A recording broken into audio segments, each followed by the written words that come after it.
Bonjour à toutes et à tous. Bonjour. Ravi de vous accueillir aujourd'hui pour ce webinaire autour du programme LIFE et de la nouvelle programmation 2021-2027. Il est 10 heures passé d'une minute. On va attendre encore deux petites minutes avant de lancer le webinaire, que d'autres participants nous rejoignent pour discuter ensemble de tout ça.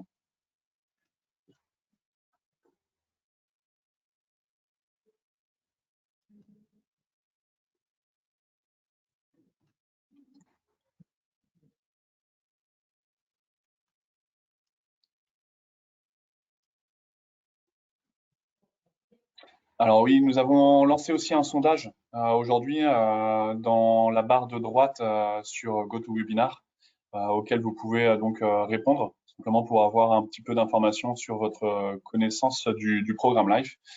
Si vous avez déjà expérimenté ce programme et la précédente programmation 2014-2020 ou encore avant pour certains d'entre vous.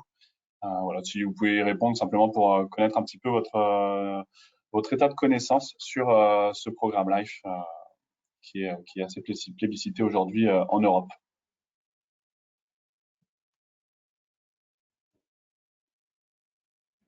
On va attendre une petite minute. Je crois qu'on est on a déjà passé la trentaine de participants, c'est bien. Pour une rentrée, c'est plutôt une bonne chose.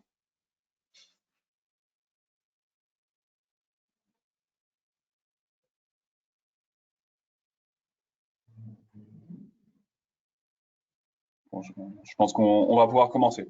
Allez, comme ça, on prend pas plus de retard. C'est pas nécessaire. Donc, bonjour à toutes et à tous, ravi de vous accueillir aujourd'hui pour ce webinaire autour du programme LIFE sur la période 2021 et 2027, donc le lancement de cette nouvelle programmation. Aujourd'hui, on va vous présenter la structure de ce nouveau programme dans la continuité du précédent, discuter un petit peu ensemble aussi des nouveautés, notamment les nouveautés principales à mettre en avant sur ce programme, et également de quelques conseils pratiques qu'on vous proposera de vous partager alors de déposer une proposition de projet d'ici la fin d'année et notamment les deadlines du 30 novembre qui vont vite arriver. Aujourd'hui, je serai accompagné, donc je me présente Valérian Gobet, responsable du bureau Zabala à Bordeaux. Je serai accompagné lors de ce webinaire par ma collègue Audrey Bretoquel. Je te laisse te présenter rapidement, Audrey. Ouais, bonjour à tous et à toutes. Merci Valérian. Donc, je suis Audrey Bretoquel, je suis consultante en projet collaboratif européen au bureau de Paris chez Zabala et ça fait 4 ans que j'évolue dans les projets européens. Voilà. Merci Audrey. Donc la présentation va se scinder en 4 grandes parties. Tout d'abord, on va commencer par vous présenter, je vais le faire, la société Zabala pour que vous en sachiez un petit peu plus sur notre société et nos activités pour ceux qui nous connaissent peu ou pas assez. Ensuite, on discutera du programme LIFE donc, pour la période 2021-2027 et en se focalisant sur les appels à projets 2021, en s'arrêtant bien évidemment sur les nouveautés qui vous intéressent toutes et tous. Nous discuterons ensuite de certains points par rapport à la réussite potentielle d'une proposition de projet avec des conseils pratiques par notre expérience sur ce programme et notamment par rapport à des projets qu'on a accompagnés précédemment. Et nous finirons donc ce webinaire-là par une session de questions-réponses que vous pourrez adresser dans la barre de droite de GoToWebinar. Déposez vos questions. Nous y répondrons à la fin de ce webinaire en fonction du temps que nous aurons pour les adresser. Gardez à l'esprit aussi que vous aurez accès aux différentes slides que l'on va vous présenter aujourd'hui. Elles vous seront envoyées par email post-webinaire. Et donc, vous aurez également nos coordonnées pour nous contacter post-webinaire pour vous poser des questions sur ce programme LIFE et discuter ensemble si vous avez l'intention notamment de déposer une proposition de projet. Voilà. Alors, au niveau de la présentation de Zabala, pour en savoir un petit peu plus, on va être assez court sur cette partie-là. Zabala, c'est une société à la base espagnole qui a été créée en 1986 par José María Zabala. Notre société dispose de plus de 35 années d'expérience donc dans l'accompagnement des entreprises, des centres de recherche et des entités publiques dans la recherche et l'obtention de financement public pour des projets de recherche et développement principalement, mais aussi d'investissement. Aujourd'hui, ce sont 350 consultants qualifiés qui couvrent 12 domaines d'expertise qui sont répartis dans 13 bureaux, dont 12 en Europe, comme vous pouvez le voir sur cette slide-là. Donc, plusieurs bureaux évidemment en Espagne et 2 bureaux en France, à Paris et à Bordeaux, depuis 2016 à Paris et 2019 à Bordeaux, mais également un bureau à Londres et un bureau à Bruxelles en Belgique, de par la proximité avec la Commission européenne. Et enfin, un bureau en Amérique du Sud, du coup à Bogota en Colombie, donc pour lequel nous travaillons directement sur des sujets d'innovation sociale notamment.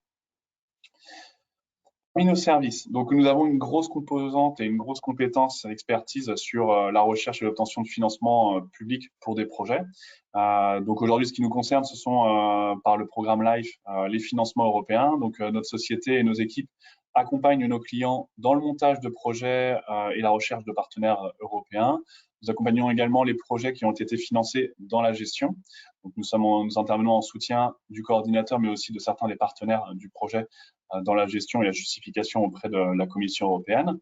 Nous intervenons également au niveau des financements nationaux et régionaux, mais également au niveau de la fiscalité de l'innovation, à savoir les dispositifs de crédit d'impôt recherche et innovation, mais également du statut de jeune entreprise innovante.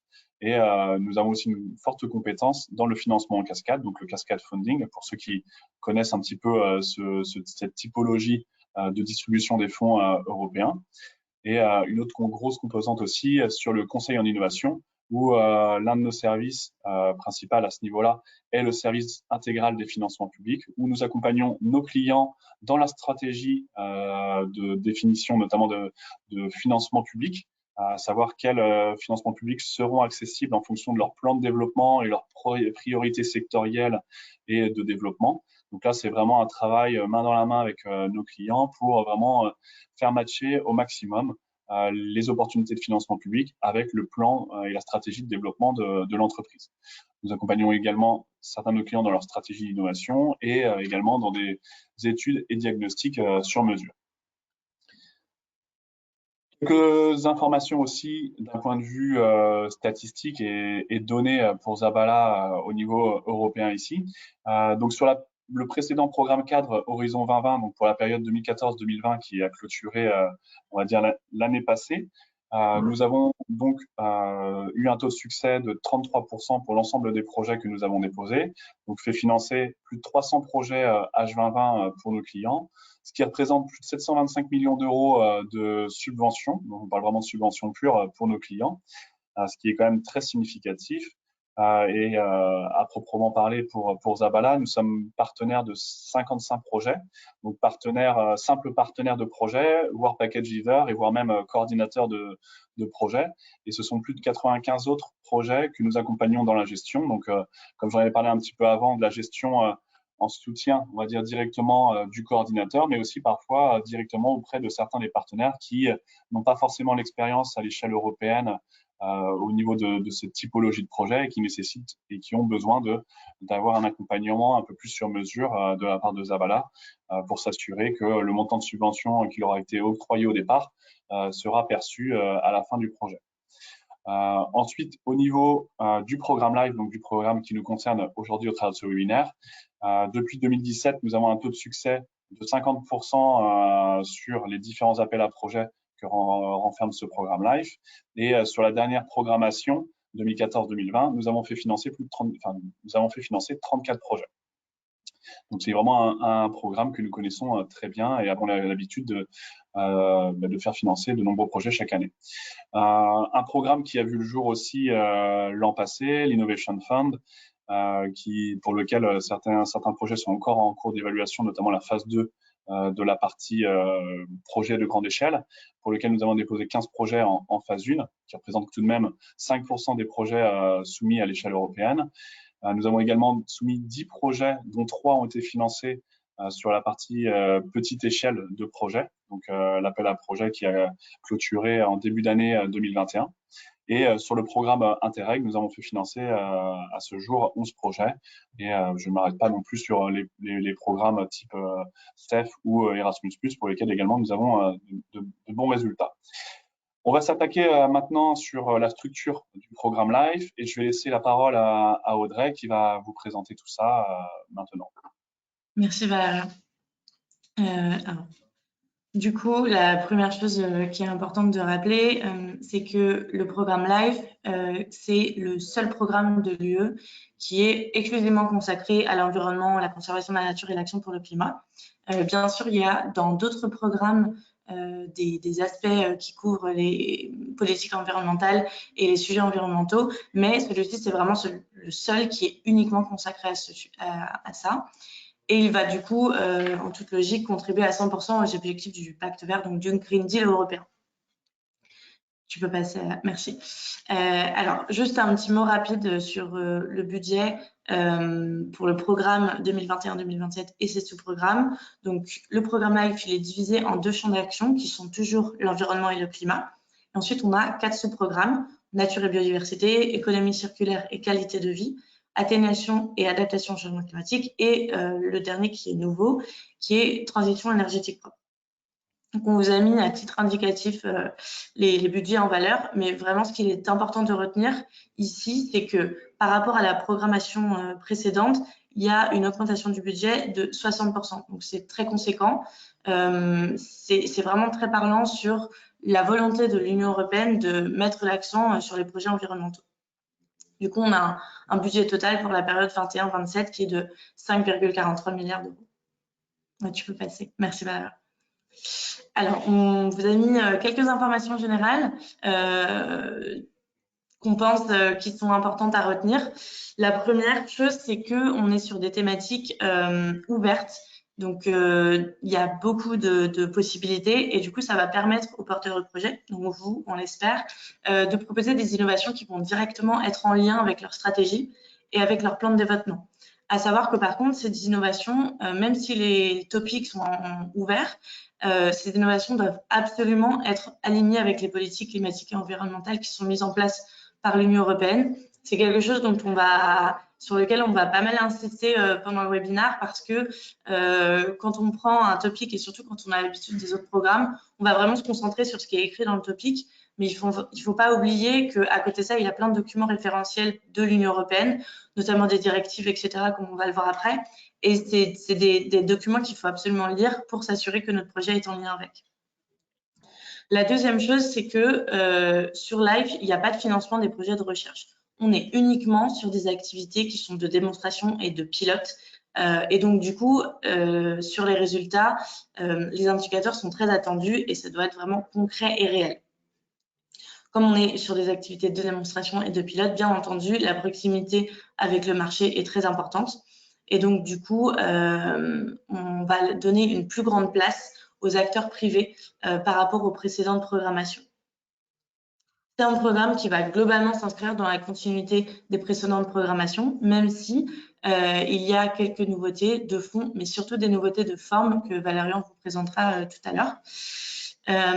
Et enfin, le dernier point, parce que les deux se regroupent un petit peu, c'est qu'on a une convergence vers le programme Horizon Europe. Donc, il y a une volonté vraiment de converger de la part de la Commission européenne. Quelques exemples qui vont dans ce sens. La CINEA, qui est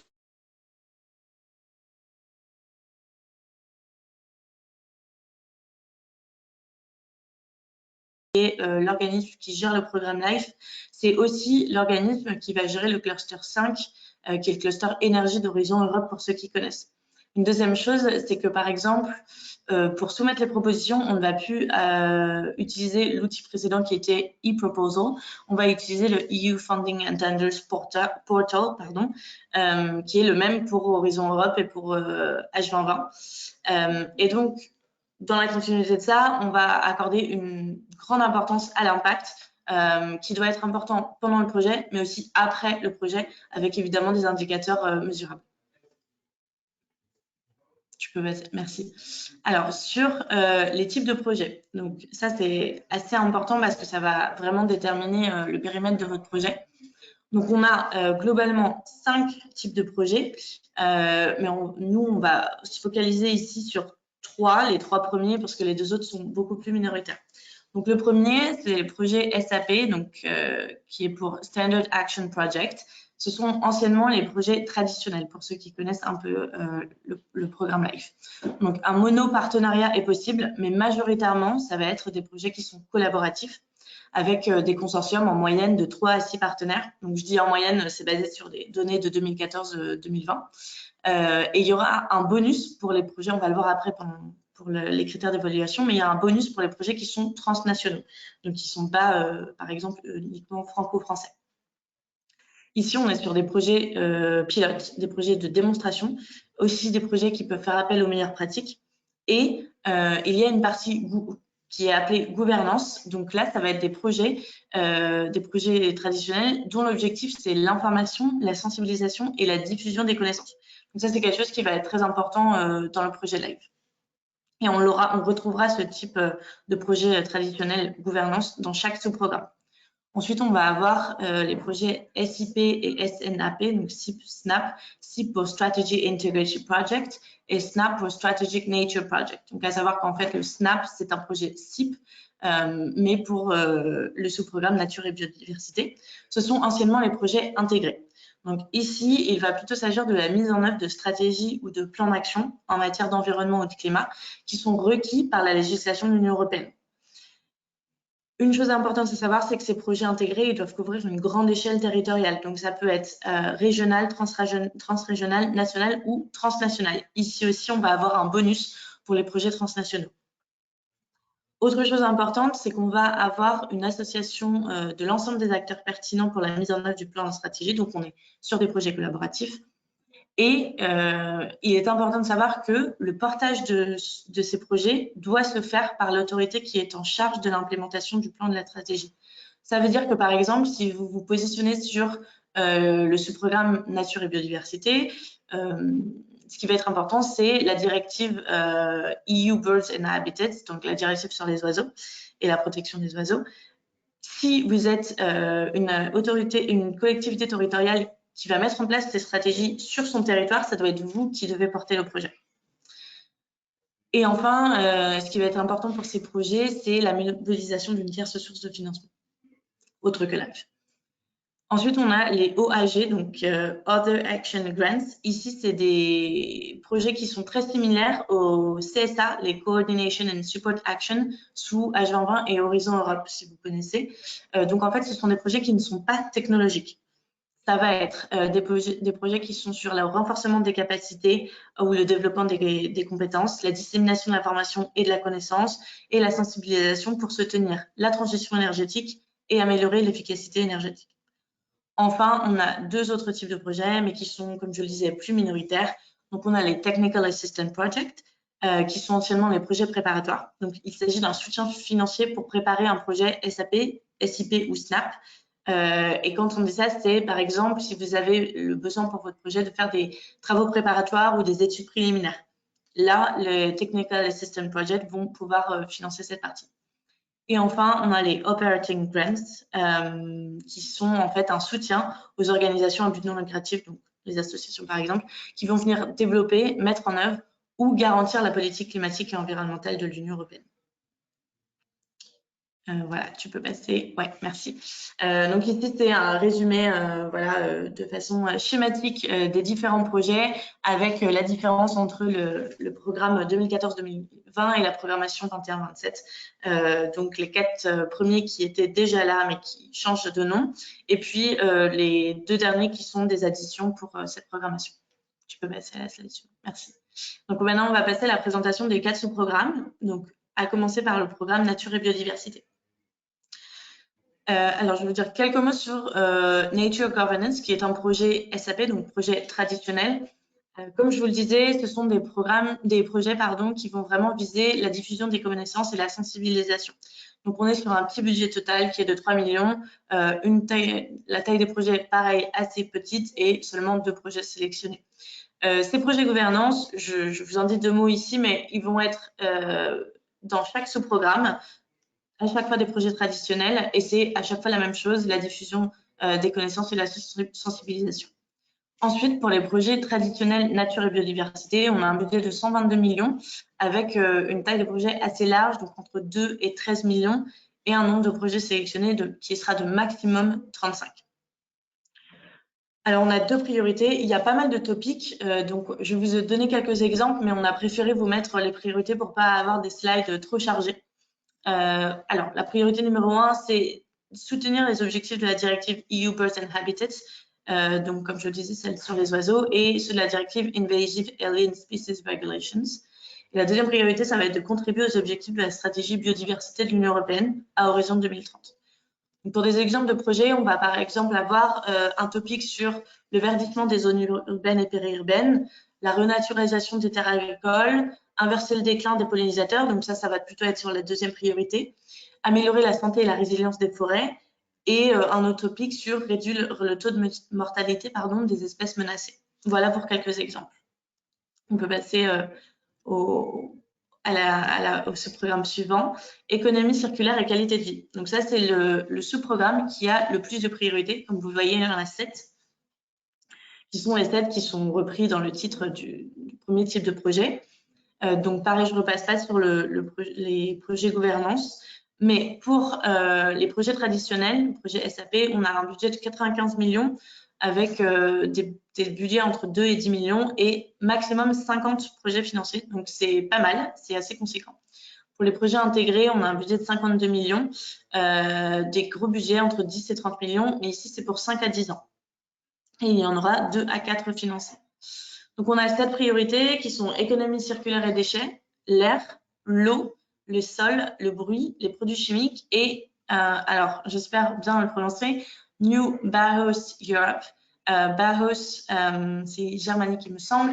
Pour ceux qui se connaissent un petit peu en architecture, du coup, ça fait référence au bâtiment. Je vais vous parler aussi, ici, vous donner quelques exemples de topics. Donc, je vais vous en dire par priorité. On trouve que c'est plus parlant pour vous faire une idée de ce qui est attendu. Donc, sur la priorité économie circulaire et déchets, on va avoir des topics, par exemple, sur des solutions qui vont permettre la décontamination de déchets contenant des substances dangereuses. Et on va avoir un autre topic, alors il n'y en a pas que 2, mais je donne quelques exemples. On va avoir un autre topic sur business model et modèle de consommation ou de solutions sur les chaînes de valeur durables. Sur la priorité R, on va se concentrer sur la mobilité qui pollue. Donc, du coup, on va avoir un topic sur les transports routiers avec des solutions qui vont viser la réduction des polluants de l'air et pour atteindre aussi les objectifs de la qualité de l'air. Donc là encore, il va vraiment falloir aller lire la directive sur la qualité de l'air qui date, il me semble, de 2008, si je ne dis pas de bêtises. On va avoir un topic aussi sur la réduction des particules fines et on va avoir un autre topic sur la mobilité durable, mais autre que routière cette fois-ci, donc par exemple marine. Voilà. Sur la priorité eau. Alors, à savoir que c'est une priorité et un sujet qui est très attendu par la Commission européenne. Donc, il y a pas mal de topics là-dessus, je vais vous en donner quelques-uns. Voilà, c'est très attendu. Si c'est quelque chose qui vous intéresse, voilà, ça peut vraiment être une opportunité, notamment aussi avec la gestion des risques et de l'inondation qui est un gros sujet au regard de l'actualité, même aujourd'hui encore à New York, je crois. Voilà, donc pour les topics, on va avoir la gestion des risques d'inondation, comme je le disais, avec des solutions naturelles. On va avoir un topic sur l'amélioration de la qualité de l'eau via la gestion intégrée de la pollution qui peut être organique ou chimique. On va avoir un topic sur la protection des zones côtières, mers et océans via une activité humaine durable. On va avoir aussi des solutions innovantes pour le traitement de l'eau et des outils innovants pour rendre cette eau potable. Et puis, on va avoir aussi des topics sur l'accès à l'eau potable dans les zones rurales et les régions d'outre-mer via des solutions innovantes toujours. Sur la priorité des sols, donc il y a 2 topics cette fois-ci qui sont assez larges et très simples. C'est des activités qui vont permettre la restauration des sols et des projets qui vont proposer des solutions innovantes qui vont aider à prévenir la dégradation des sols. Sur la priorité bruit, c'est très simple, il y a un sujet, un topic qui a la même dénomination que la priorité, donc il va s'agir de réduire le bruit dans les zones densément peuplées.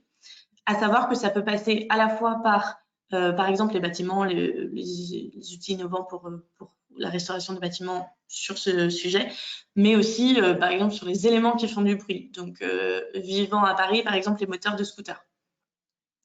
Sur le topic, la priorité chemicals, donc produits chimiques. Donc, globalement, les topics, ça va être sur réduire l'incidence environnementale et sur la santé. On va aussi avoir d'autres topics, par exemple, un topic sur des solutions innovantes qui vont permettre de s'éloigner des tests qui sont faits sur les animaux. Et enfin, la dernière priorité, New European Bauhaus, on va avoir un focus sur les nouveaux bâtiments. Il ne s'agit pas ici de restauration de bâtiments existants. Donc voilà pour le focus. Et on va avoir aussi, par exemple, un autre topic sur des districts circulaires qui vont venir booster l'économie locale. Voilà pour ce sous-programme. Troisième sous-programme, qui est mitigation et adaptation au changement climatique. Alors, celui-ci, il est assez important parce qu'il envoie un message de la part de la Commission européenne qui est que, bien sûr, on attend des solutions innovantes qui vont permettre de solutionner le changement climatique, mais on commence à comprendre, notamment avec les derniers rapports du GIEC, que ça va être très difficile d'inverser à 100% cette tendance. Et donc, il va falloir s'adapter au changement climatique et apprendre à vivre avec. Donc, il va y avoir pas mal de topics là-dessus, notamment au niveau des villes. On va le voir juste après, je vais vous donner quelques exemples. Ici, on a pour les projets traditionnels autres que gouvernance et information, très simple, 1, adaptation, 1, mitigation, même budget, même taille de projet, même nombre de projets sélectionnés. Je passe un peu plus de temps ici pour projet gouvernance et information. Pourquoi? Parce que justement, comme on est aussi sur l'adaptation au changement climatique, ça va passer par quoi? Ça va passer par les changements comportementaux. Et donc, il y a une importance qui est donnée au projet gouvernance et sensibilisation auprès des citoyens, puisque ça va aussi passer par là. Pour les projets intégrés, on a un budget de, excusez-moi, de 35 millions, toujours de 5 à 10 ans pour les projets intégrés avec des gros budgets de 10 à 30 millions. Donc, priorité 1, mitigation, priorité 2, adaptation, priorité 3, gouvernance et information sur le climat. Pour les exemples de topics, sur mitigation, on va avoir des topics, donc, encore une fois, c'est des exemples, il y en a d'autres. Alternative aux gaz fluorés, on va avoir aussi, il me semble, recyclage des gaz fluorés, des solutions alors qui disent fast and ultra fast, du coup, on va traduire ça par ultra rapide, de chargement électrique. C'est une volonté de l'Union européenne de passer en dessous des 20 minutes de chargement. Des stations de recharge haute pression hydrogène. On va avoir aussi des topics sur la mobilité, mais focus sur les énergies renouvelables, hors hydrogène. Des solutions innovantes pour les infrastructures industrielles qui sont hautement consommatrices d'énergie et en particulier celles qui ont un risque important de fuite carbone. Pour les topics adaptation, on va avoir un topic sur les échanges de meilleures pratiques concernant l'adaptation au changement climatique, particulièrement dans les zones outre-mer et régions avoisinantes. On va le voir aussi dans les nouveautés que va vous présenter Valérian, mais on intègre ici les zones d'outre-mer et ça va être très important, notamment sur ce sous-programme. On va aussi avoir des projets qui vont préparer aux conditions et événements climatiques extrêmes. On l'a vu récemment, c'est vraiment un sujet très important, y compris, comme je vous le disais, dans les régions outre-mer.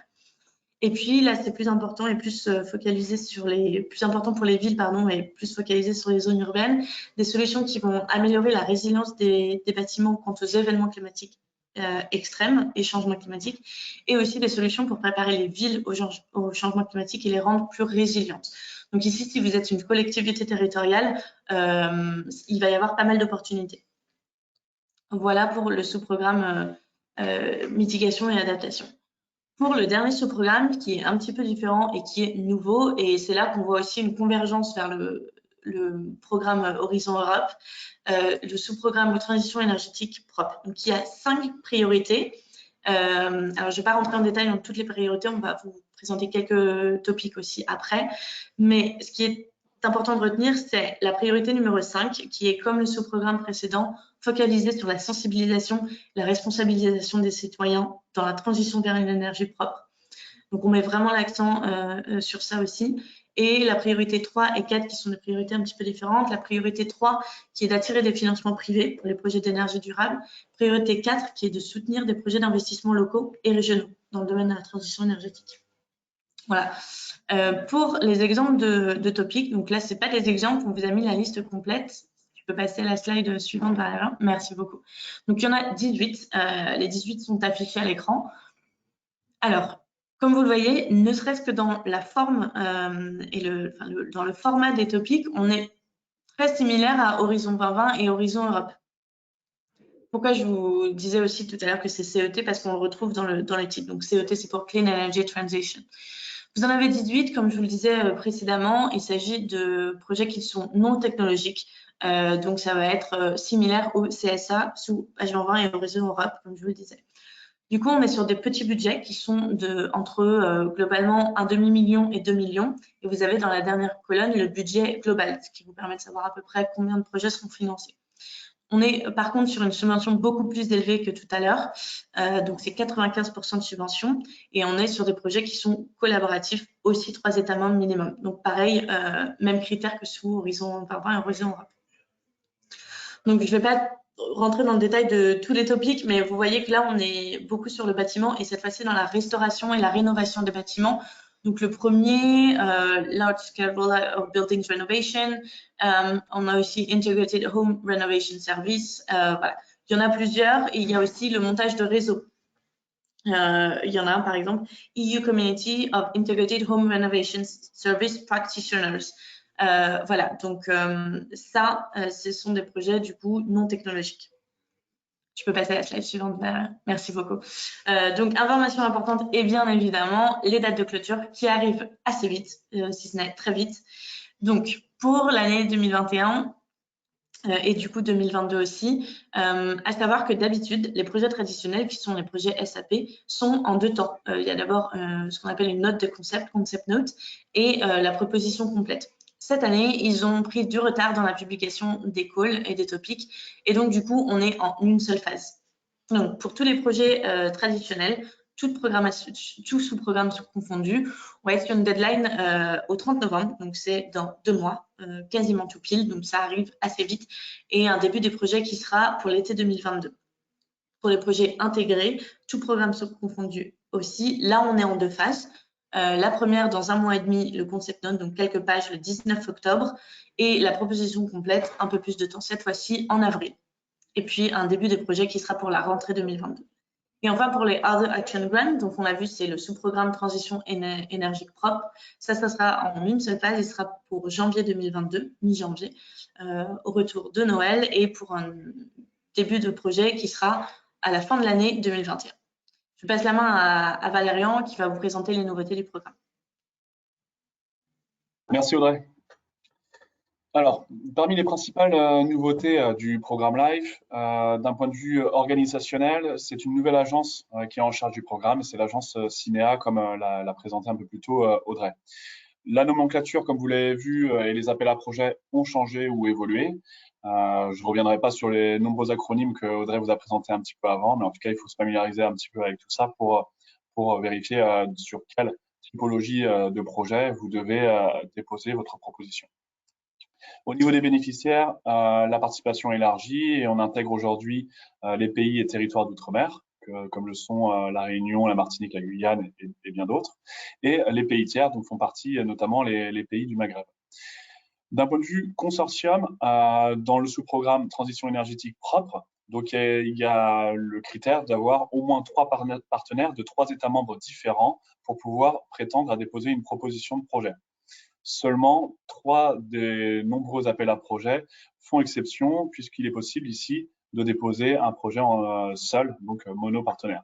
Donc il faut bien faire attention à prendre connaissance des guidelines et du work programme du programme LIFE pour s'assurer des critères d'éligibilité déjà de l'appel à projet que l'on cible et savoir s'il faut et si c'est possible de déposer seul ou avoir un minimum de partenariat dans le projet. Pour les projets SIP et SNAP, on est sur un minimum de 2 partenaires.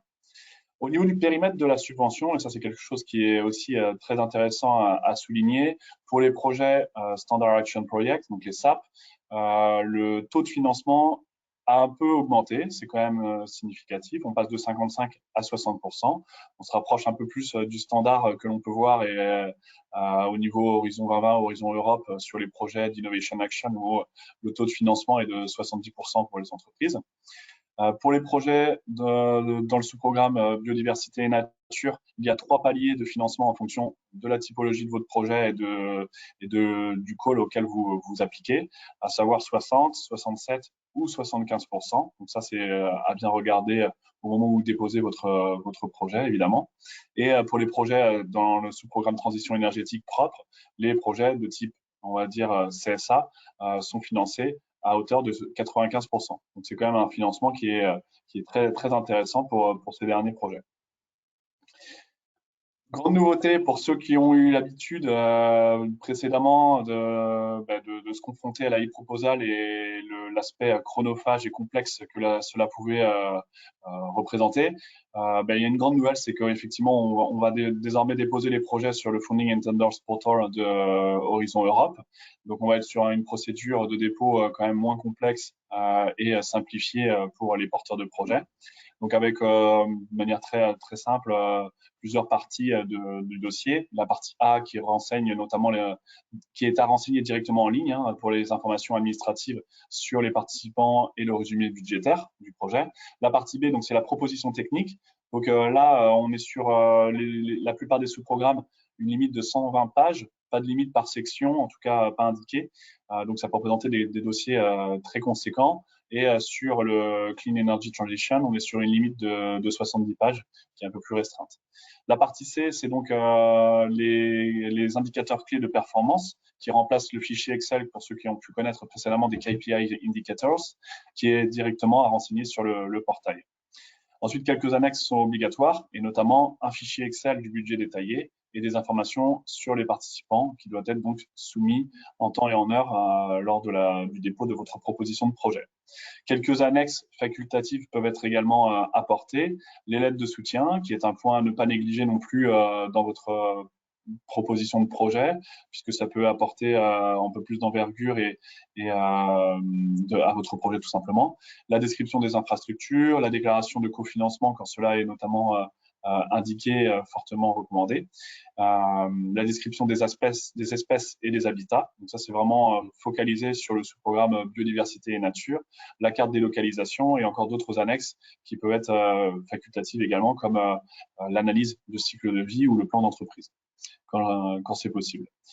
Au niveau des bénéficiaires et des entités affiliées, elles doivent être toutes enregistrées et validées sur le portail du participant. Donc ça, c'est quelque chose qui est aussi nouveau. Il faut avoir un PIC number, du coup, pour chacune des entités qui vont déposer un projet ou qui vont être partenaires d'un même projet. Donc ça, c'est quelque chose d'assez nouveau. D'un point de vue durée des projets, pour les projets SAP, SIP et SNAP, donc la plupart des projets, on va dire, la durée est étendue à 10 ans, donc ce qui est quand même assez significatif également ici. En revanche, pour les projets du sous-programme transition énergétique propre, la durée attendue et estimée des projets varie entre 18 et 36 mois. Donc on est sur quelque chose de plus court et qui est quand même à souligner. Au niveau du budget, on va intégrer de nouveaux coûts, notamment au niveau des dépenses de personnel, à savoir les coûts des volontaires et également des dirigeants de PME. D'un point de vue équipement, petite nouveauté, mais qui, on va dire, est un peu dans le même ordre d'idée que ce qu'on avait pu connaître précédemment pour le cas des prototypes. Le coût total d'un équipement est autorisé dans certains cas particuliers. Donc ça, je vous invite à vraiment bien analyser ça. Sinon, si vous n'êtes pas dans ce cas particulier-là, c'est le coût de la dépréciation qui va être pris en compte. Au niveau de la sous-traitance, elle est aujourd'hui limitée à 30% par partenaire. On était plutôt sur un ordre d'idée de 35% précédemment. Et pour ceux qui ont connu aussi cette règle un peu délicate à appliquer, la règle des 2% pour les organismes publics, je ne reviendrai pas là-dessus parce qu'en fait, finalement, elle disparaît, elle n'est plus applicable. Donc, c'est quand même un point aussi intéressant à souligner. Au niveau de l'évaluation, là, il y a des choses quand même qui ont pas mal changé. Auparavant, l'adéquation avec le topic sur lequel vous souhaitiez déposer une proposition n'est plus en dehors des critères principaux d'évaluation. Auparavant, elle était intégrée dans la partie bonus, ce qui peut paraître un peu bizarre, mais aujourd'hui, elle a été réintroduite dans le critère d'évaluation qui s'appelle pertinence, donc relevance, que vous trouvez dans le tableau. Une importance est accrue également sur la partie impact dans l'évaluation des projets live, puisque ce critère d'évaluation peut valoir jusqu'à 30 points sur les 100 au total que l'on peut espérer atteindre, donc quasiment un tiers de l'évaluation, comme ce qu'on peut retrouver aussi sur Horizon Europe, par exemple. Donc là, on est sur vraiment quelque chose qui a changé. Donc pour revenir sur les critères d'évaluation pour la nouvelle programmation, on peut avoir jusqu'à 20 points pour la pertinence, 20 points également pour la qualité, 30 points pour l'impact, 20 points pour les ressources. Alors les ressources, c'est l'équipe, l'alignement entre les ressources et le budget et le plan d'action que vous allez mettre en place, mettre en œuvre. 10 points, jusqu'à 10 points de bonus qu'on va voir juste après, pour atteindre un total de 100 points au maximum.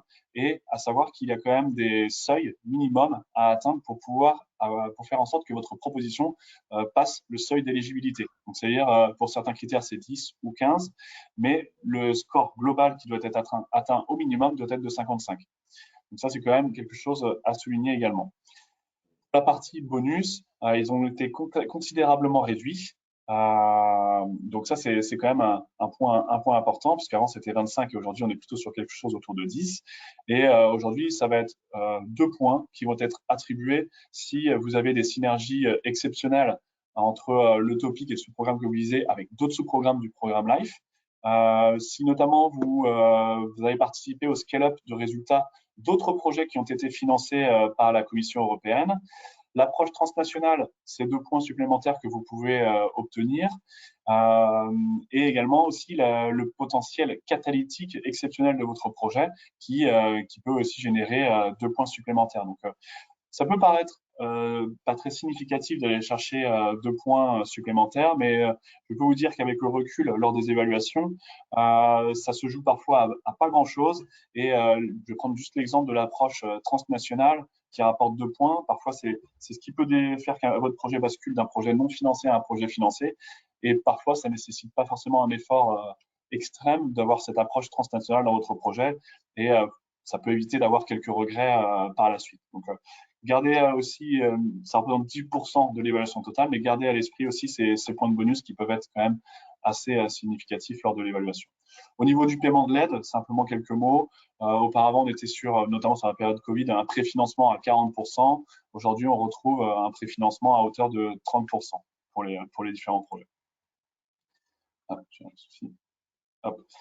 Donc là, je vais m'arrêter quelques minutes sur quelques conseils, du coup, par retour d'expérience chez Zabala pour réussir la préparation et la soumission de votre proposition de projet à déposer au programme LIFE.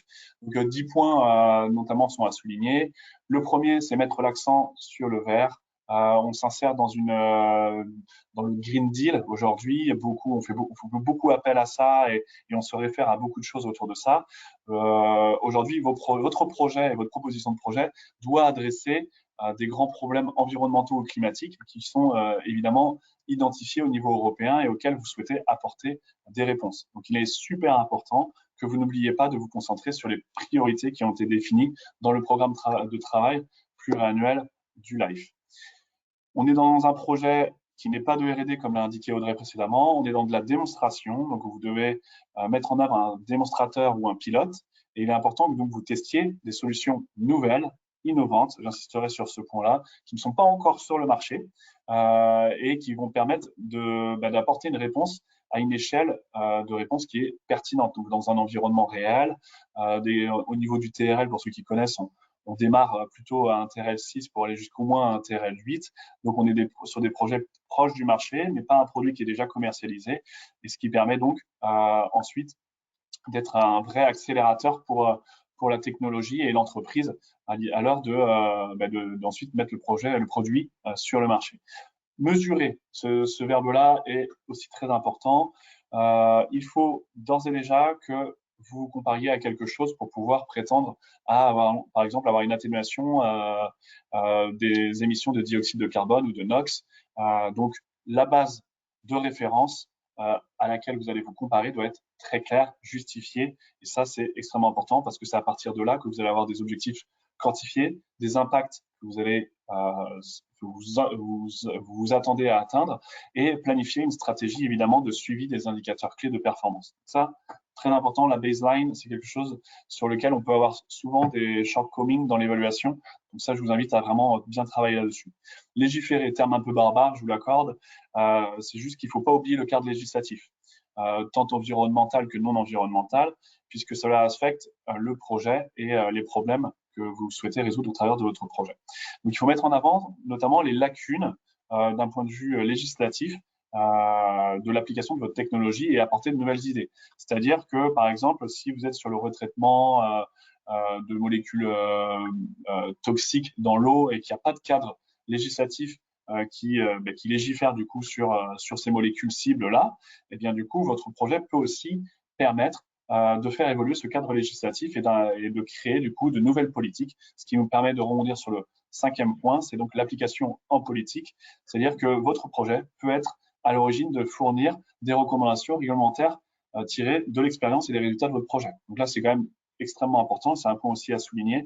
Et l'objectif ici, c'est de soutenir la réglementation actuelle de la Commission européenne, mais aussi de la faire évoluer potentiellement. Donc voilà, il y a plein de nouvelles choses, de nouvelles directives européennes qui se mettent en place et votre projet peut être fortement contributeur à ce niveau-là. On va impliquer les gens, donc il ne faut pas mélanger les concepts. Le partenariat de votre projet concerne les personnes qui vont travailler avec vous dans le cadre du projet de son implémentation. Les parties prenantes sont celles qui sont directement touchées par les actions du projet. Et le public cible, c'est celui pour lequel vous souhaitez influencer et voir adopter vos solutions.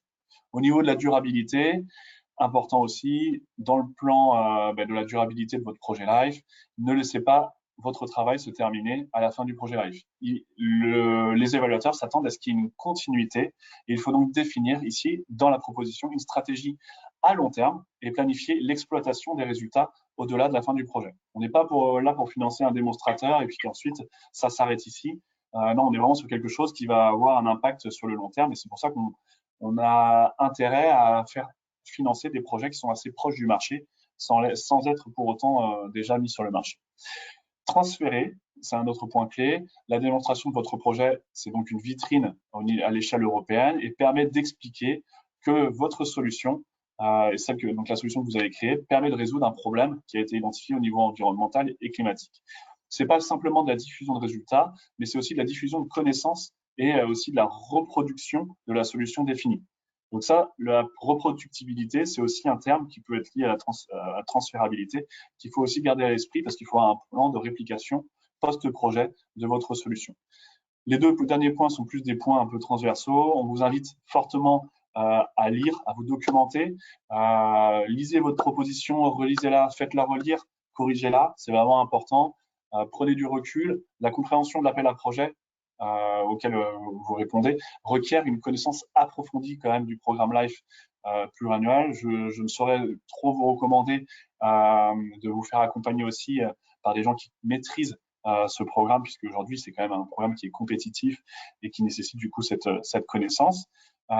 Lisez également et parcourez aussi les projets précédemment financés pour faire un peu un benchmark de ce qui existe et de ce qui a été intéressant à l'échelle européenne pour aussi avoir un peu des idées de typologie de projet puisque c'est plutôt bien fait. D'un point de vue du dernier point, là, il est important d'utiliser un style d'écriture qui est clair, simple, logique et précis. C'est-à-dire qu'on est sur des choses, voilà, on n'est pas sur des longues phrases comme on peut avoir l'habitude en France. C'est une rédaction en anglais avec des phrases courtes et concises et le contenu de l'information doit être suffisamment clair pour pas qu'il y ait de doute. Donc ça demande évidemment beaucoup d'efforts, du temps et de l'investissement à ce niveau-là. Je vois que l'heure passe assez vite. On est déjà à une dizaine de minutes de la fin de ce webinaire-là. Donc, on va se concentrer maintenant et je relaisse la main à Audrey quelques instants pour vous parler des informations et des documents additionnels qui sont importants et qu'on vous proposera d'avoir accès au travers du PowerPoint qu'on va vous envoyer ensuite. Merci Valérian. Je ne vais pas passer beaucoup de temps dessus. Donc, effectivement, comme le dit Valérian, comme on va vous envoyer le PowerPoint après. Vous avez ici, ce sont des liens qui sont tous cliquables, ce qui vous permet de télécharger les documents importants. Valérian vient de le dire, c'est très important que vous alliez lire les thématiques, vous renseigner sur ce qui se fait dans Life. C'est un programme qui, on a essayé de le simplifier au maximum ici, mais c'est un programme qui est assez complexe. Donc voilà les documents qui pourront vous être utiles et aussi les appels à projets. Tu peux passer à la slide suivante. Merci. Et ensuite, on vous a mis aussi les liens pour les modèles. Donc, modèle de préparation des propositions, le Standard Application Form, le modèle pour le budget, et puis le modèle d'information pour les participants sur le Participant Portal. Je repasse la main à Valérian qui va rapidement vous présenter l'outil que Non, on a développé. malheureusement, Non, on on n'aura n'a pas pas le le temps temps. parce qu'il y a quand même quelques questions, donc on va rester sur un Q&A. Simplement, pour votre information, chez Zabala, on a développé depuis quelques années une plateforme qui s'appelle Kaila. Cette plateforme permet de rassembler, on va dire, sur de très nombreux programmes européens, je pense plus d'une cinquantaine aujourd'hui, les différents projets qui ont été financés dans le passé, mais aussi les appels à projets sur ces 50 voire plus programmes européens. Donc les appels à projets, d'avoir une veille efficace sur des opportunités de financement pour vous et vos activités. Donc, on a déjà fait un webinaire sur cette plateforme pour lequel je vous enverrai le lien, enfin, vous enverra le lien post-webinaire pour que potentiellement vous puissiez regarder. Sachez que d'ores et déjà, il y a un webinaire qui est en cours de discussion en interne et qui devrait être réalisé en octobre, je pense, sous couvert de confirmation, pour vous représenter cette plateforme, puisque c'est vraiment une plateforme qui est très, très utile. Et aujourd'hui, on a des retours très positifs sur l'utilisation de cette dernière. Voilà, simplement 2 informations pour finir. On vous invite aussi, si vous le souhaitez, à participer à des journées qui sont organisées par Cinéa, donc l'agence en charge du programme Life, puisqu'il y a des journées en début septembre, la semaine prochaine, et un replay qui sont accessibles et qui vous permettront donc du coup d'avoir accès à d'autres informations. Alors, on va passer à la session questions-réponses. Je ne sais pas, Audrey, si tu as accès Oui, à ces j'ai questions-là. accès. Alors, on avait une première question donc sur la partie qui consacrait, qui disait que uniquement les activités de démonstration et de pilote qui sont financées. On demande si nous avons une solution implantée dans le marché et innovante, peut-on prétendre à une aide ou non? Alors, malheureusement, c'est non, parce qu'en fait, les solutions qui sont déjà commercialisées ne sont pas éligibles, parce qu'en fait, votre projet est déjà considéré comme étant rentable. Alors, pas trop rentable, mais en tout cas trop rentable pour avoir un financement.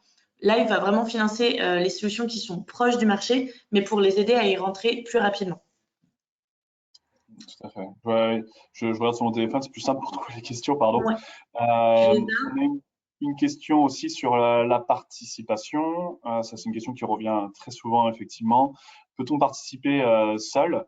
Alors, ou nécessairement en partenariat, comme on l'a indiqué un petit peu plus tôt, ça dépend du sous-programme et des topics auxquels vous appliquez et que vous déposez votre projet. Mais en fait, sur les Standard Action Projects, c'est possible de déposer un projet seul. Gardez à l'esprit qu'il y a quand même 2 points de bonus pour les projets transnationaux tout de même.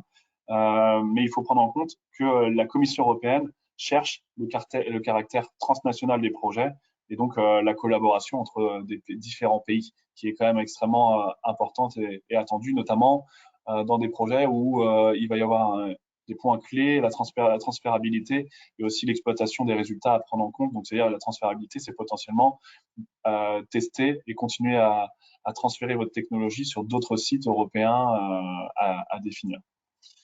Est-ce que tu as d'autres questions, Audrey? Je regarde un petit Oui, peu. il y a une question sur est-ce que je peux bénéficier du programme de BPI sur le soutien financier pour être accompagné? La réponse est oui, c'est tout à fait éligible.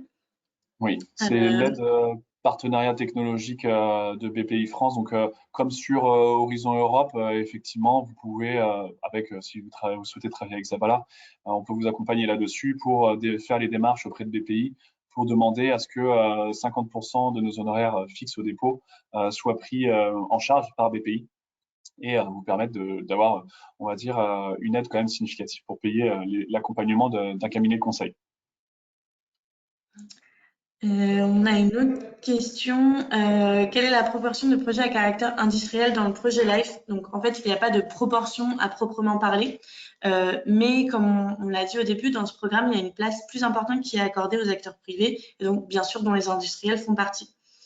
Comme ce sont en plus des projets de démonstration et pilotes, ce sont des projets qui sont très proches du marché, et donc là, les industriels sont aussi très attendus par la Commission européenne. Une question un peu pratico-pratique sur les deadlines de live qui sont le 30 novembre. Donc pour les projets traditionnels, quand puis-je commencer mon projet? Donc, vous pouvez commencer votre projet. Alors, si c'est pour commencer, quand est-ce que le projet va démarrer concrètement? Ce sera après la signature du Grant Agreement. Et donc, ça sera environ en juillet-août 2022 que le projet sera effectif. Si la question concerne quand est-ce que je peux, pour les délais du 30 novembre, quand est-ce que je peux commencer à travailler sur la soumission de proposition, moi, je dirais dès maintenant. Hein. Vous pouvez commencer dès maintenant, c'est dans 2 mois. Donc, voilà. Valérian, je sais pas si tu vois d'autres questions. D'autres questions. Donc, une personne nous demande si on propose, alors ça c'est un peu sorti du contexte, mais ça peut être intéressant aussi, si on propose également des webinaires pour d'autres programmes de recherche en particulier. Parfois oui, j'ai envie de dire, mais pas pour tous. Après, sincèrement, prenez contact avec nous pour qu'on discute ensemble de vos activités. Et justement, c'est le travail de nos équipes de consultants qui sont très compétents et qui sont en mesure justement en fonction de vos activités, d'identifier par leur connaissance des différents programmes européens quels appels à projets seraient adaptés par rapport à vos activités actuelles et futures. Et donc ça, n'hésitez pas à prendre directement contact avec vous, on pourra prendre rendez-vous et en discuter ensemble. Après, il y avait le bonus catalytique, je ne sais pas si tu la vois, Valérian. Si, alors je vais pas vous mentir, celui-ci, faut que je revienne dessus. Il est où? Ici, bossus catalytique. Alors je m'étais noté quelque chose, je vais pas, parce que c'est un peu nouveau. Alors Ouais. ici, on parle de la possibilité pour les résultats du projet d'être reproduits dans le même secteur ou dans d'autres secteurs ou autres lieux, ou d'être transposés à une plus grande échelle pour des acteurs publics ou privés, ou en mobilisant des investissements ou des ressources financières plus importantes. Donc vraiment, c'est comme en chimie, le terme catalytique, c'est vraiment à partir de votre projet, on va pouvoir déboucher sur des choses très très de grande envergure à l'échelle évidemment européenne et vraiment comme faut vraiment voir un effet levier de votre projet pour l'Europe. Donc ça, c'est dûment justifié ensuite dans la proposition.